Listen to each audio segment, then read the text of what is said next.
Saludos cordiales, amigas y amigos. En el mundo existen al menos 150.000 sacerdotes casados que a lo largo de las últimas décadas se opusieron al celibato, norma eclesial todavía respaldada por una parte de la jerarquía católica. En octubre del 2009, Roma aceptó que los presbíteros anglicanos casados pudieran beneficiarse del reconocimiento vaticano tras un proceso individual de calificación individual. Tal reconocimiento les permite nombrar a sus autoridades propias y celebrar misas, conservando sus tradiciones litúrgicas. ¿A cambio de qué? A cambio de que reconozcan la autoridad del Papa. El presidente de la Federación Latinoamericana de Curas Casados es el ecuatoriano Mario Mullo, quien en los últimos años ha venido planteándole al Vaticano que el celibato sea opcional, como lo fue hasta el siglo IV después de Cristo. Mario Mullo, sacerdote y padre de familia con 3 hijos y un nieto, está aquí para ayudarnos a comprender un tema que aún en estos tiempos sigue siendo complejo, debido a que la sociedad no ha discutido lo suficiente este tema. A través de su historia de vida buscaremos comprender qué está detrás del celibato y por qué algunos decidieron dejar atrás una vida secreta u oscura. Bienvenido. Un placer tenerlo por aquí, Mario. Muchas gracias. Que nos permita abordar su vida, ¿no? Su historia. ¿Cuántos curas están casados en Ecuador? En Ecuador, en nuestra lista de movimiento nacional, tenemos unos 120 que son del clero diocesano, o sea, que les llaman seculares. Los seculares. Seculares. Religiosos ha estado un poco más lento el obtener un dato preciso, pero creemos que está... De los que están dentro de los conventos. De los conventos, de los religiosos, pero creemos que deben estar casi igual. ¿Casados o...? Casados, separados de sus congregaciones religiosas. Y de los diocesanos también algunos que están viviendo como simples ciudadanos y no se acercan ni les ha interesado el tema de pertenecer a algún movimiento, a alguna nueva congregación de este tipo. En el ámbito coloquial, entre amigos, solía decirse, ¿qué crees que yo soy hijo de cura? ¿No? ¿Qué significación tiene eso? ¿Crees que soy hijo de cura? Por los privilegios, pues. Ser hijo de cura o de militar, o sea, en todos los lugares bien considerado, bien tratado, y más que todo para lograr algún beneficio. Pero también hay otra lectura. Es decir, eres hijo de cura o soy hijo de cura, equivale a no tener también las mismas posibilidades de los demás. En una reunión, si es que a alguien se le deja de ofrecer una comida, una bebida, dice que yo no soy hijo de cura. Claro, que también es eso. Que también es eso. Claro, así es. Muy bien. Mario, una invitación. En este momento vamos a ver el perfil de su vida, una parte de su historia de vida. Esto está preparado por Belén Carrera. A partir de entonces tendremos mucha tela para cortar. Era bastante revolucionario, sí.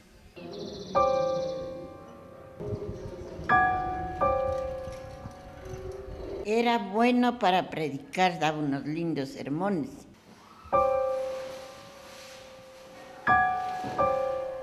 Era un padre de aquí de la población y después de eso se enamoró y se casó. Soy pecador, ten piedad. Sí le queríamos, todos le queríamos, y no crees que se suscitó esto nomás, ya todos... Ya no le hacíamos caso de repente que venía, ya llegamos a saber que es casado, entonces ¿qué? Porque solo tú eres santo, solo tú, Señor. Y creo que la primera reforma de iglesia que en Calacalí hizo Mario fue a los sectores más necesitados de Calacalí, hacer como una pequeña reforma urbana.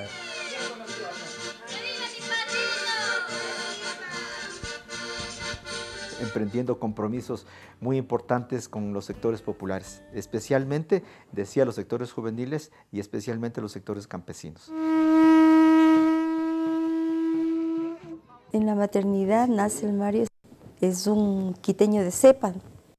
Nazco de mis padres Rafael Mullo Acosta y María Piedad Sandoval Pérez en el año de 1941, en el mes de septiembre 17. Que Dios le bendiga. ¿Cómo ha estado? En la primaria nace mi vocación, porque pertenecía yo a un grupo vocacional que tenían los hermanos cristianos. Pero mis padres no me apoyaron para ese camino. Más bien se inclinó por esto otro el seminario menor. Y ahí sí pues comencé se puede decir, mi vocación, de que nos iban formando para el sacerdocio. Sí, era un futbolista en potencia, digo yo, porque si no era sacerdote, era futbolista, Mario. En la primaria, seleccionado. En la secundaria, seleccionado. En el seminario, igual jugábamos porque siempre había, tanto en el seminario menor como en el seminario mayor, unas lindas canchas para los deportes. Era andinista. Me encantaba subir a los nevados. Él se conoce todos los nevados, ¿verdad? Ese es Carlos Marx y atrás está Fidel Castro. Está Lenin, está el Papa Juan XXIII, está Martin Luther King, está Monseñor Óscar Arnulfo Romero y está el Padre Camilo Torres. Personajes que yo admiro, admiro por su entrega, porque todos ellos, para mí, han dado la vida por la sociedad. Mario tenía un nexo internacional con la GEC, Juventud Estudiantil Cristiana, con la JOC, Juventud Obrera Cristiana, y en América Latina tenían algunos nexos. Por eso es que teníamos contacto para conocer la música de Ángel Parra, de Víctor Jara, de Violeta Parra. Históricamente, el fundador, uno de los primeros fundadores del Ecuarronario, tiene que ver con esa imagen pública que él tenía relacionada como un cura comprometido con estos procesos sociales y evidentemente con el movimiento campesino. Acá abajo tengo todo lo que es teología. Le gustaba la política. Él fue candidato del Frente Amplio de Izquierda. La primera ocasión estuvo para prefecto, creo que de aquí, de Pichincha. Y esta clase en la materia Realidad Nacional tiene dos componentes. El uno, que es las exposiciones que hacen en clase, ¿sí?, que depende de la calidad de exposición para poner una nota. Y segundo, esta investigación que vamos a hacer in situ. Si es que a él no le presentan un trabajo, pues no recoge por más que uno le suplique, les ore, no. Pregunten.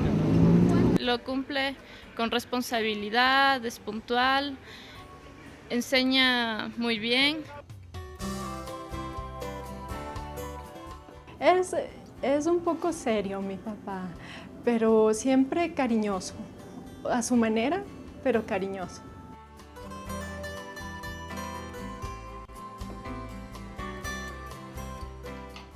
Goloso de los chocolates, del buen chocolate. Me han dado una invitación. Me acuerdo que hubo una kermés y fue el Mario, todo el pueblo admirados de que un cura ha ido al baile, a la kermés, a la fiesta. Estando ahí bailando, se me declaró el Mario. Entonces pasó 3 años, fuimos enamorados. Casémonos, me dice. Entonces yo le digo, pero tú puedes, le digo, dejar todo esto por mí, le digo. Le dije al obispo que no podía llevar el celibato, que estaba queriendo a una persona y deseo que se me dispense esta ley de celibato y opté por el matrimonio. Entonces en el año 1975 me separé del ministerio y me casé con mi esposa y tenemos 3 niños que ya están las 2 casadas, un soltero y a una hijita mía tiene un niño y han pasado los años tan Fíjese, desde el año 75 que me casé hasta ahora. Ve la abuelita. Amorosa, amorosa, preciosa. El mejor regalo que le digan, abuelito. Con el abuelito y la bisabuelita. Martincito se llama. 35 años después de que decidió usted dejar la sotana, ¿cree que fue una buena decisión?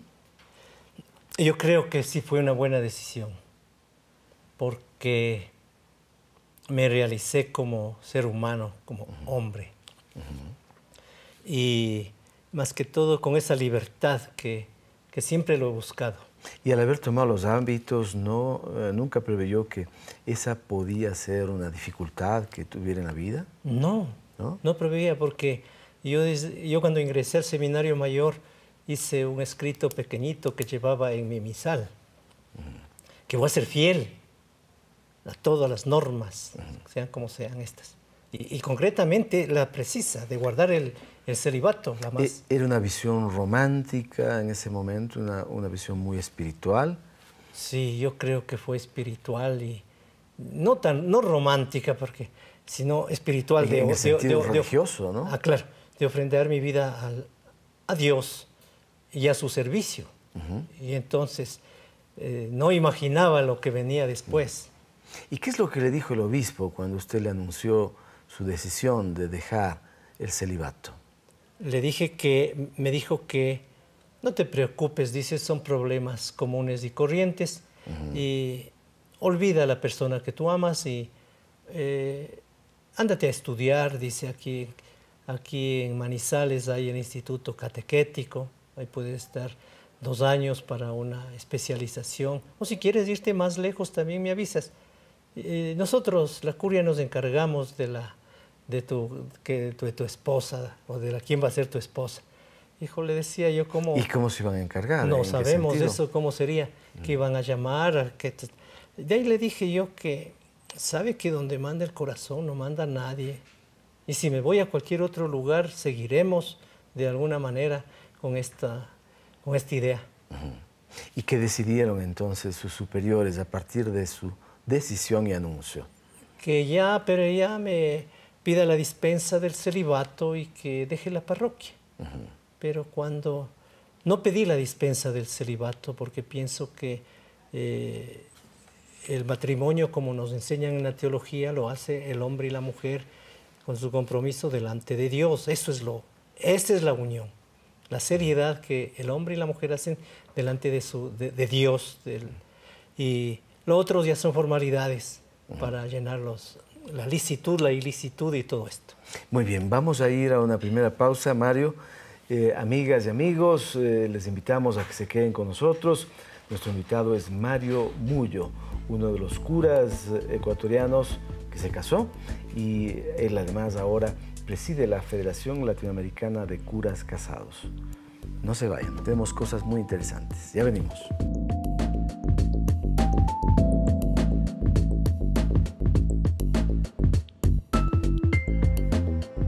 Viri probati, según el Vaticano, significa probada virtud, de los hombres que un día fueron ordenados como sacerdotes y que después de un tiempo eligieron renunciar al celibato. Estos hombres siguen siendo sacerdotes en el papel, pero la Iglesia Católica no les concede una parroquia o los derechos eclesiásticos.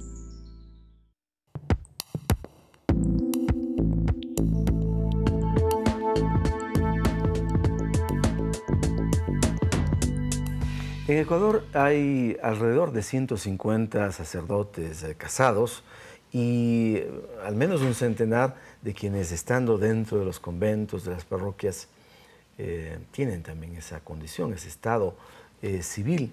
En el mundo entero hemos dicho 150.000.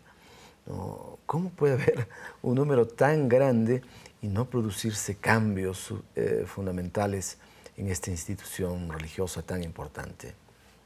Sí, eso es uno de los problemas antiguos y nuevos de la Iglesia Católica. Y se podría decir uno de los que está siendo causa de la crisis que en este momento atraviesa la Iglesia Católica. Que acá en el Ecuador no lo sentimos mucho, pero en Europa, en Estados Unidos y en otros países está sintiéndose bastante fuerte. Si bien nosotros estamos luchando por este objetivo de un celibato opcional, ahora está ya la erogación total del celibato, con el tiempo que ha avanzado y las experiencias que ha habido.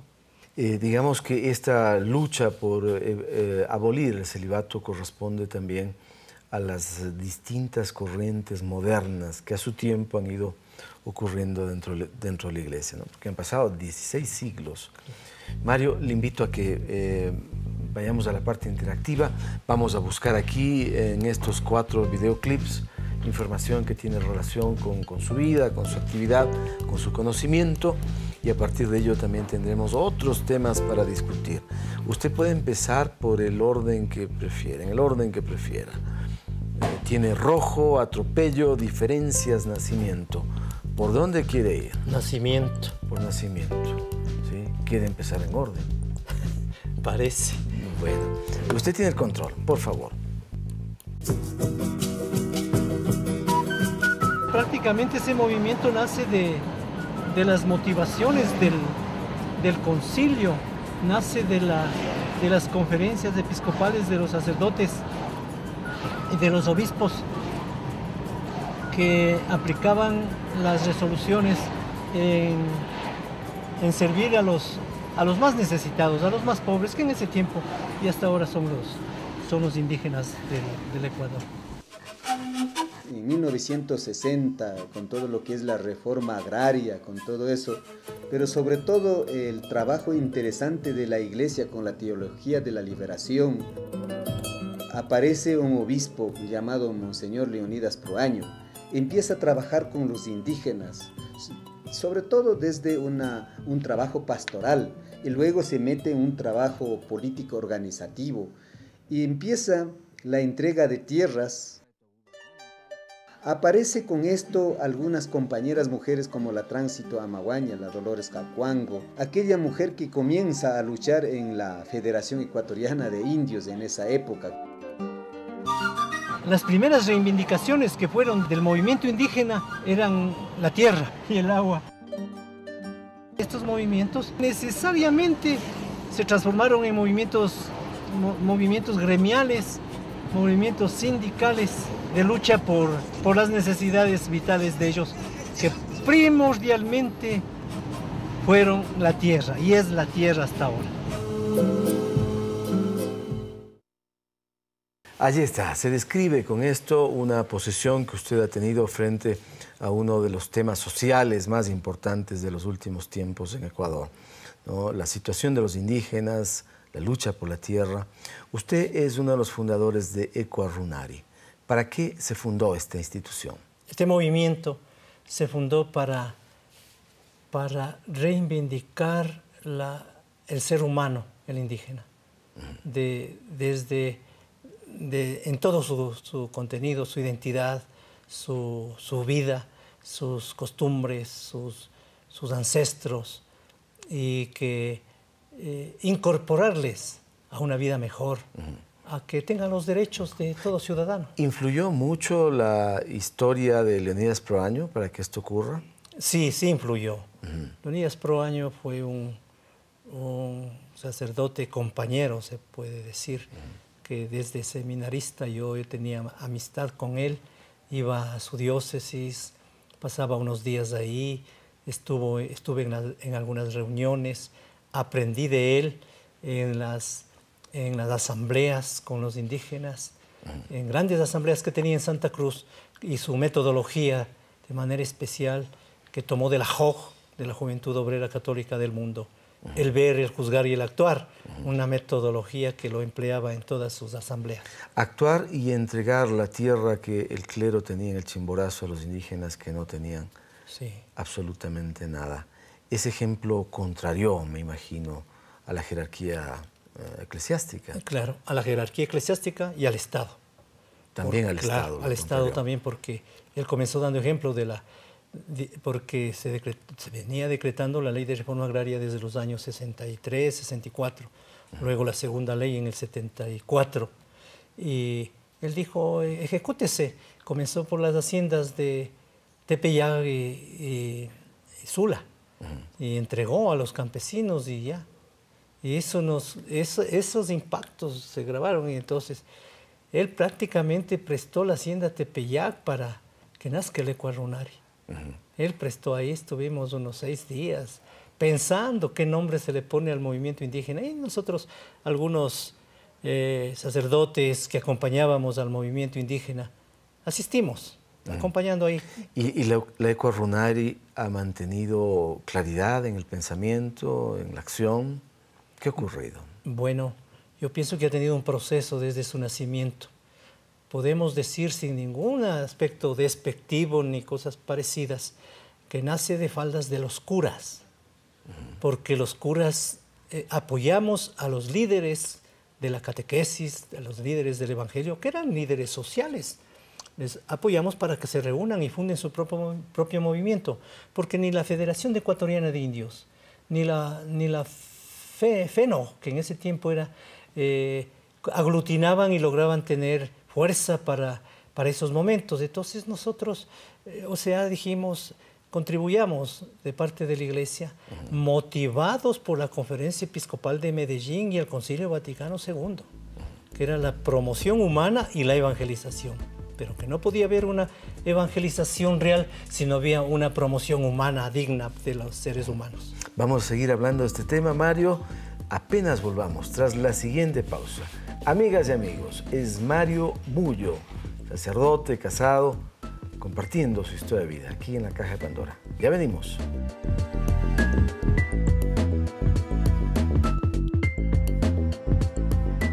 La formación para ser sacerdote requiere de 7 años de estudio. En ella existe una etapa llamada división disciplinar, en la que un sacerdote se encarga de la conducción espiritual del alumno.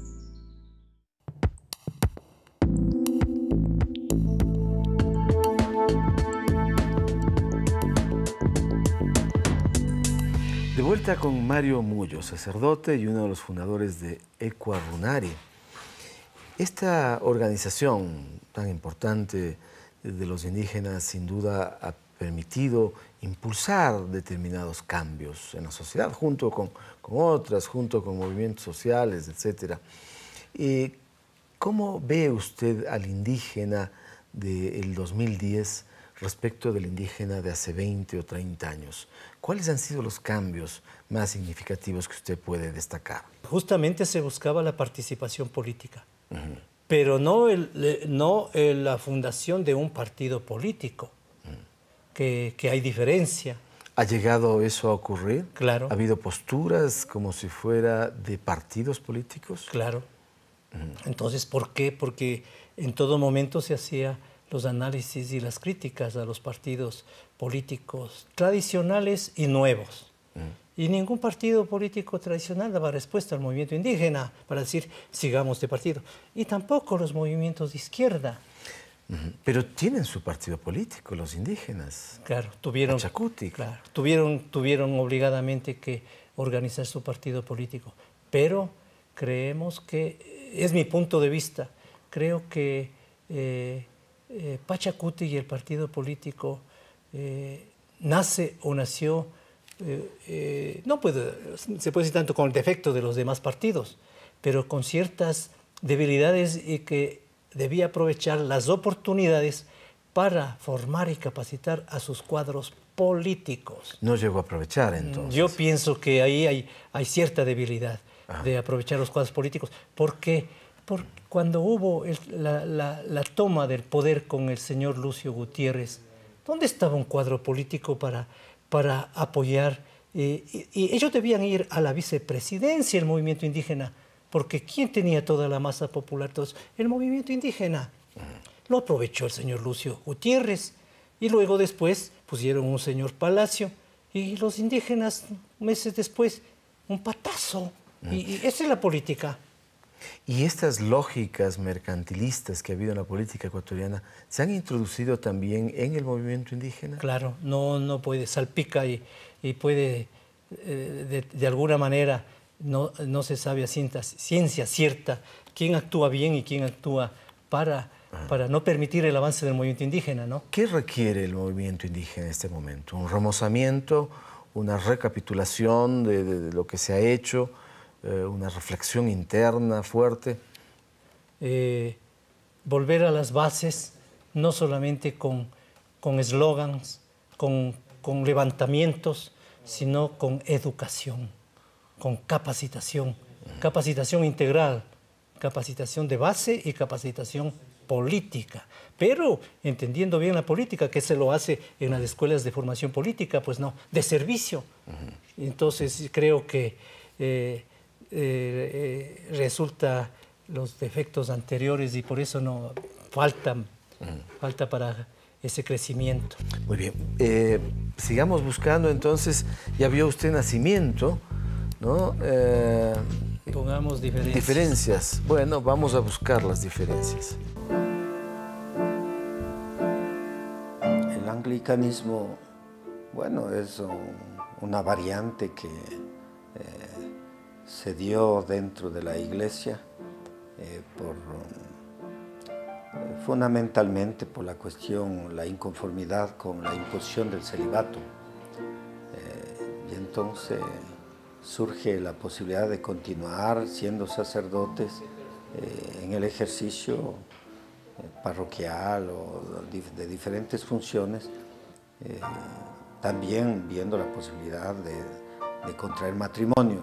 Pero cabe destacar que eso no solamente es una opción del anglicanismo, sino que en las primeras comunidades cristianas se dio eso.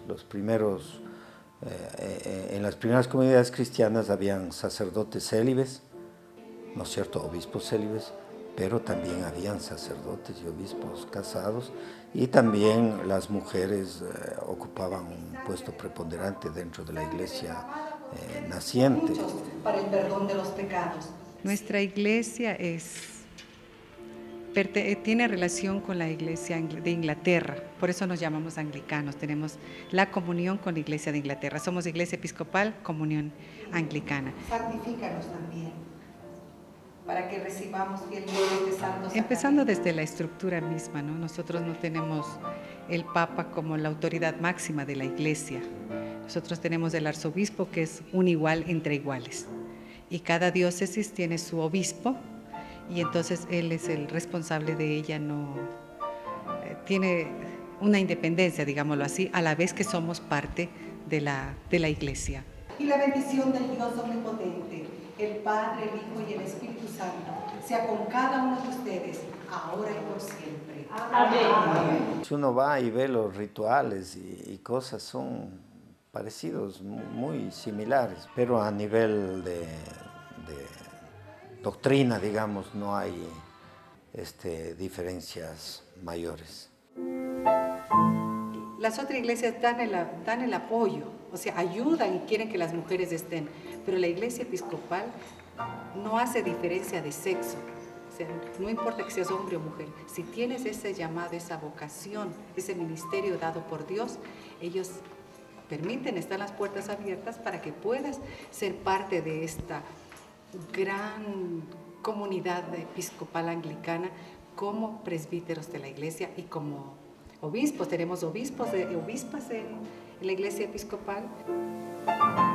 Una de las debilidades es tal vez si bien es un gran aporte en cuanto que obispos, sacerdotes y mujeres también participan más dentro de la actividad pastoral. Sin embargo, tal vez el gran sector del anglicanismo no está comprometido con sectores desposeídos de la sociedad.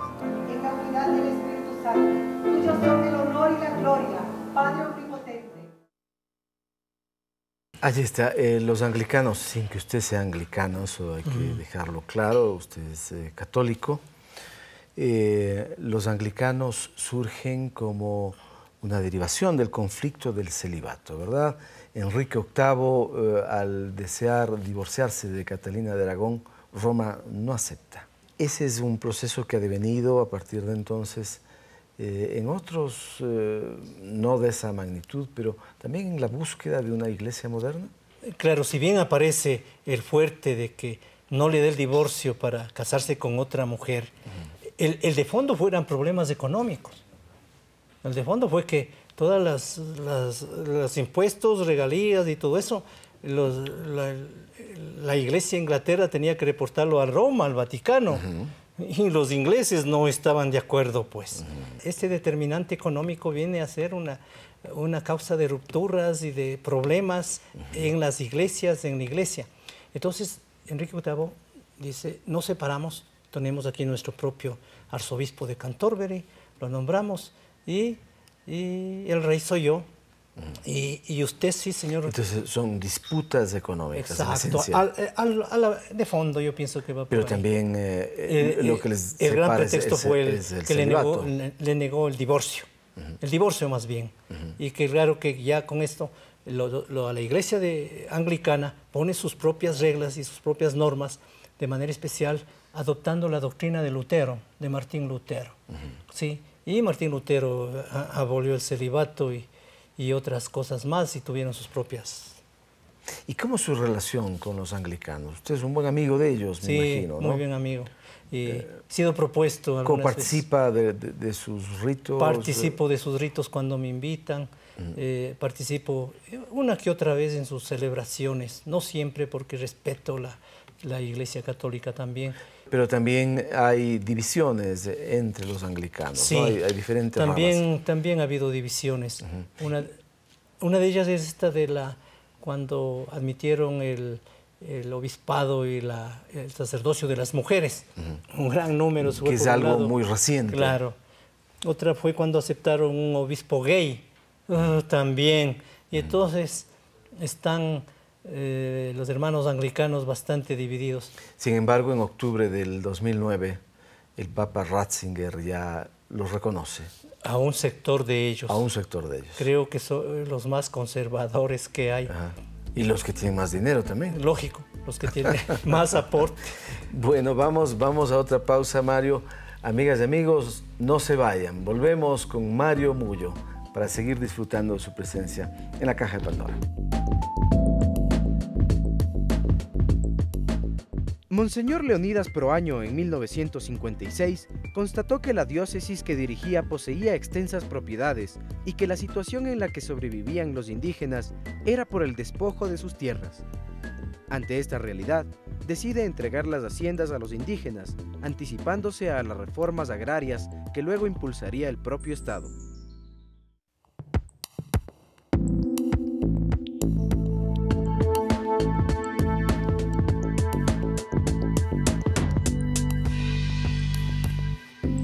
Debería ser la Iglesia Católica moderna, reconociendo otros derechos universales hoy vigentes, derechos constitucionales que cada uno de nuestros países tiene. ¿Qué es lo que puede hacer una iglesia contemporánea? Quizá tener una mayor sintonía con los graves problemas de los más pobres. Creo que ese es su papel. Y la línea lo dio el Concilio Vaticano II en 1962 con el Papa Juan XXIII. Una respuesta para tratar de adaptarse al mundo moderno, al mundo contemporáneo, en todos los campos, eclesiásticos, sociales, económicos, políticos, litúrgicos y todo lo que comprende se puede decir, el gobierno de una iglesia actualizada. Entonces, esto ya están dadas estas directrices en un sentido de una iglesia más democrática, más amplia, más horizontal. A partir de su nueva condición dentro de la iglesia, ¿se le ha limitado entonces ejercer la posibilidad de oficiar una misa, de bautizar, de hacer matrimonios, de confesar? ¿Eso es lo que usted ya no puede hacer? Sí, esa es la primera norma que señala la Iglesia, pero en estos casos el Código de Derecho Canónico señala todo esto, pero por ahí hay sus resquicios en que en cierto momento, como es peligro de muerte o casos de extremos así, debe ejercer. O sea, sí, hay estas posibilidades. Entonces, pero esto ha sido, son las normativas, pero las prácticas son otras en el mundo. Nosotros conocemos por esta oportunidad de relacionarnos con todos los sacerdotes que han dejado el ministerio ¿Cuántos están en el ministerio y obispos que los piden y obispos que se puede decir, clandestinamente, se puede decir, los tiene ahí en sus diócesis? O sea, es muy discrecional todo esto. Muy discrecional. Tengo algunos ejemplos. Pérez Pinillos es un capellán de los obreros en España y tiene el permiso para en los sindicatos dar catecismo. Es famoso Pérez Pinillos, ¿no? Famoso, fue presidente internacional. ¿Cómo sí. no? Igual Pablo Richard es el asesor mano derecha del obispo de Costa Rica y así otros que... Vamos a buscar estos otros dos videoclips. Ya vio nacimiento, diferencias. ¿Por dónde se va ahora? Veamos el rojo. ¿Sí? ¿Usted se considera un rojo? No. Muy bien. Bueno, allí tiene usted el control.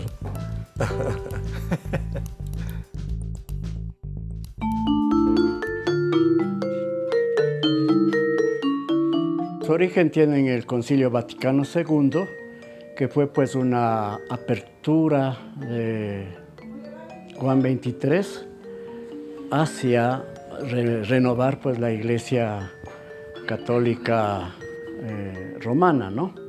Entonces eso nos inquietó a quienes éramos sacerdotes jóvenes ahí, todo el aspecto pastoral y de renovación. Y ahí hubo pues choques con la jerarquía, con su manera de pensar, más sobre todo en lo pastoral. Entonces de ahí surgió pues muchos de los sacerdotes, nos retiramos entre comillas, ¿no? de ese ministerio para seguir trabajando en el mundo laico, pero siempre con el espíritu pues sacerdotal.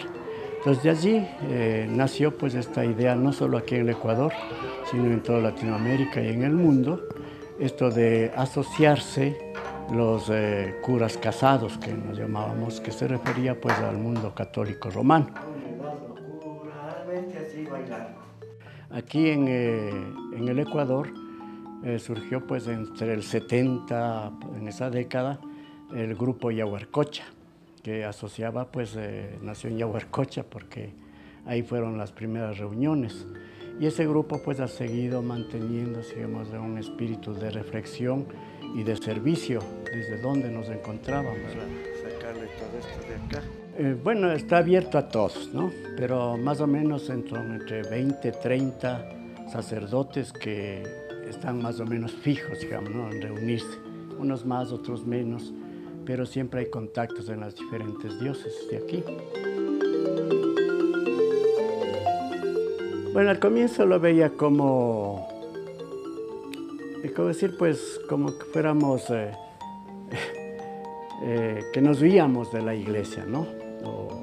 Y no era eso, más bien era el amor a la iglesia, ¿no? El amor a la iglesia, pues, para que sea mejor, para que se vuelva, pues, al cristianismo primitivo, ¿no? De buscar, pues, un reino de Dios que es de verdad, de justicia, de solidaridad. Usted ya ha dado algunos conceptos que pueden explicar por qué se ha perdido ese cristianismo primitivo. Ha dicho lo material es lo que finalmente determina algunas acciones y dificulta la posibilidad de que Cristo, la filosofía cristiana, pudiera estar vigente en la relación entre los hombres y la religión. ¿Acaso es el dinero y el amor de otras riquezas materiales lo que determina esta crisis que se vive? Yo creo que es bastante determinante que la Iglesia haya perdido su rumbo y su misión verdadera y real en el camino de estos siglos, cuando no se puede tampoco generalizar de dejar de evangelizar. Y entonces el poder de los bienes materiales y el poder del dinero en muchos casos ha podido más que la evangelización y más bien ha servido en algunos casos el evangelio y la evangelización para un beneficio en algunos casos personal y también comunitario. Entonces se han servido de pretextos de que se está evangelizando a los pobres fundando una escuelita de pobres. Y yo pienso que eso no es el camino. cuando la familia es la que tiene que evangelizar y educar y capacitar para que la familia sea la que lleva adelante la evangelización y la fe de los hijos. Muy bien. En este tip que acabamos de ver, llamado rojo, y que tiene ese nombre en relación del techo rojo. De la catedral anglicana que hay en Quito. De la catedral anglicana, ¿no? Así le conoce mucha gente, ¿no? La iglesia del techo rojo. Allí hay uno de los miembros de la asociación. Usted es parte de esa asociación de sacerdotes casados. ¿Qué es lo que busca, en definitiva, esa organización? ¿Protegerse ustedes? Buscamos, de manera especial, a través de la unión y la solidaridad, llevar la práctica del Evangelio, presentar a una iglesia más ajustada a los principios evangélicos, a las prácticas de las iglesias primitivas, lo cual es sumamente duro. Vamos a otra pausa. Mario, amigas y amigos, tenemos un corte, el corte final, y volvemos para compartir un momento interesante, muy importante dentro del programa con Mario Mullo. No se vayan. En el mundo existen aproximadamente 400.000 curas católicos. El 20% de ellos, es decir, 100.000, están casados. El aumento de sacerdotes que optan por renunciar al celibato ha hecho que se forme la Federación Internacional de Sacerdotes Casados. Una de sus principales peticiones es que el Vaticano les devuelva el derecho a ejercer la función sacerdotal.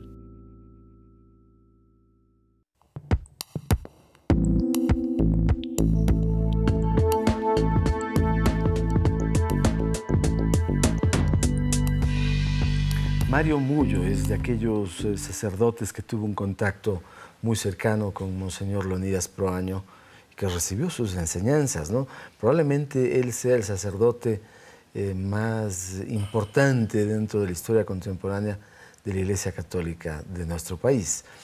¿Esas enseñanzas siguen vigentes en el clero? ¿Hay quienes desde dentro pueden ejercer también un ejercicio religioso, social, vinculado con los indígenas? Sí, de manera especial el testimonio, la vida de Monseñor Leonidas Proaño está pendiente, está presente, no con la fuerza que se puede decir que debiera tener, pero sí, no ha muerto. Él vive, se puede decir, espiritualmente en las comunidades, en algunos sacerdotes a nivel nacional.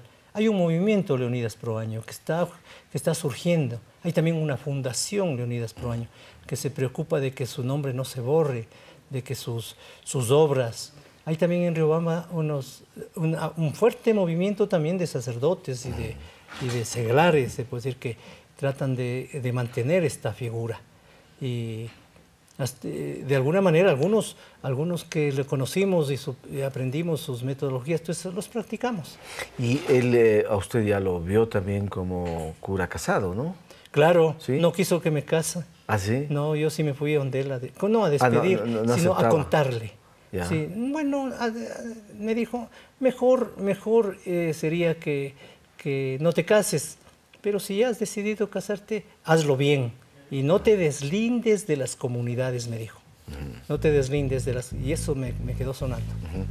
Mario, veamos el videoclip final, ¿no?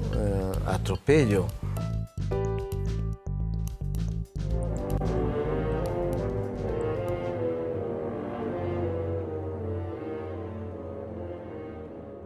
El celibato comenzó especialmente en el siglo IV, más o menos después de Constantino, ¿no?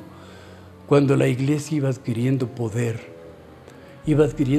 económico, ¿no? Los privilegios que comienzan a tener en ese tiempo constantiniano especialmente y que se ha mantenido, y entonces es una ley eclesiástica, no es una ley divina, es una ley eclesiástica, ni bíblica tampoco. Una de las causas que está al inicio fue esa de cómo los sacerdotes que podían tener familia podía afectar a los intereses económicos de la iglesia en su conjunto. El celibato es parte fundamental en la vida del sacerdote católico, ¿no? Porque es quizá una renuncia, desde luego que uno cuando entra al seminario sabe a lo que se compromete y lo que uno tiene que hacer.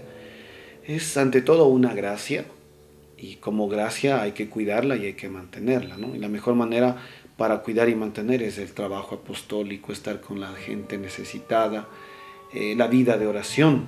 Mucha gente en la actualidad no entiende la vida del celibato, ¿no? Porque vivimos en un mundo lleno de placer, de hedonismo.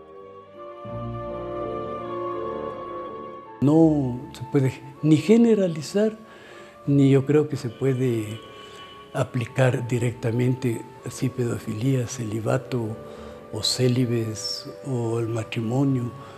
Entonces yo creo que no es de esto, porque ha habido casos no solo de célibes sino de otros, de otra gente que no es religiosa, que no ha sido sacerdote, que son gente común y corriente, que también han cometido esos atropellos terribles.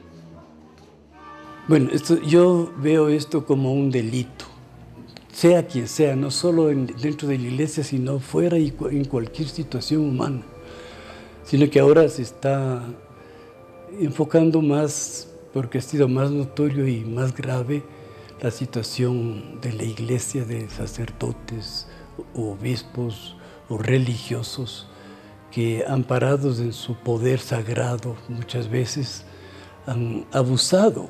Por eso hay que distinguir que no es solamente un pecado, porque decimos es pecado y con el arrepentimiento yo ya me perdona Dios. No, la pedofilia es un crimen, un delito. Entonces ha sido un desvío terrible de sectores, personas.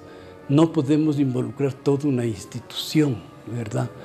Sino personas y muchas que en mucho tiempo se mantuvieron con un sigilo, con un secreto.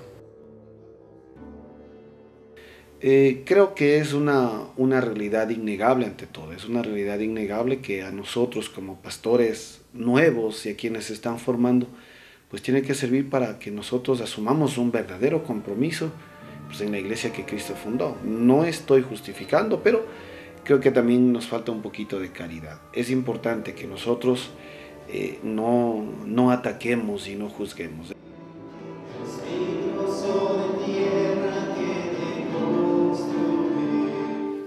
¿Es posible no reflexionar socialmente sobre este tema, como sugiere la última persona que consta en el video? Sí, yo creo que este tema, este problema, deben tomar en serio toda la sociedad.